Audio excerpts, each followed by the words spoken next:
ये आदमी एकदम बौरा गया है। ट्रंप ने फिर चाइनीज गुड्स के ऊपर 100% टैरिफ अनाउंस कर दिया और इस बार मेनली इसका कारण है कि हाल में ही चाइना ने अपने रेयर अर्थ मिनरल्स और उसकी प्रोसेसिंग टेक्नोलॉजी को लेकर जो ग्लोबल सप्लाई जाती थी उसमें स्ट्रिक्ट रेगुलेशन इंप्लीमेंट कर दिया है।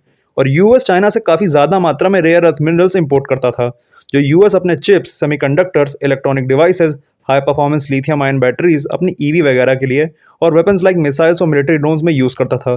पर चाइना ने तो इनको अब ठेंगा दिखा दिया कि नहीं भाई, हम तो नहीं देने वाले।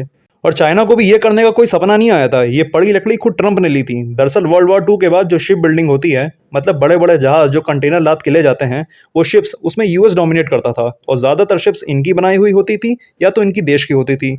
पर कुछ ही सालों में एशिया शिप बिल्डिंग में नंबर 1 पे आ गया और एशिया में भी मेनली चाइना। दुनिया में जितनी कार्गो शिप्स चल रही हैं, आधी इनकी होती हैं या तो इनकी बनाई हुई होती हैं और इनकी इकोनॉमी ही मैन्युफैक्चरिंग बेस्ड इकोनॉमी है। तो भाई अब माल बनाओगे तो उसको पहुंचाने के लिए साधन भी तो चाहिए। पर जब ट्रम्प जीत के आए तो इनके खुजली हुई कि अरे भाई, इसमें चाइना कैसे आगे हो गया। तो अप्रैल में इन्होंने यूएस में आने वाली हर चाइनीज शिप के ऊपर अच्छी खासी पोर्ट ड्यूटी लगाना शुरू कर दिया और यहीं इन्होंने उड़ता तीर ले लिया। तो उसी का जवाब देते हुए चाइना ने यह किया है। खैर, इससे नुकसान चाइना का भी होने वाला है, क्योंकि जैसा कि मैंने कहा था कि इनकी इकोनॉमी मैन्युफैक्चरिंग बेस्ड है और यूएस इनका प्रीमियम कस्टमर था, तो अब ये यूएस का रिप्लेसमेंट कहाँ से लाएंगे। बहरहाल यहाँ इंडिया के लिए अच्छा मौका है, क्योंकि इस टाइम हम अपने रिलेशन यूएस से सुधार कर अपने ऊपर से टैरिफ कम करवा सकते हैं।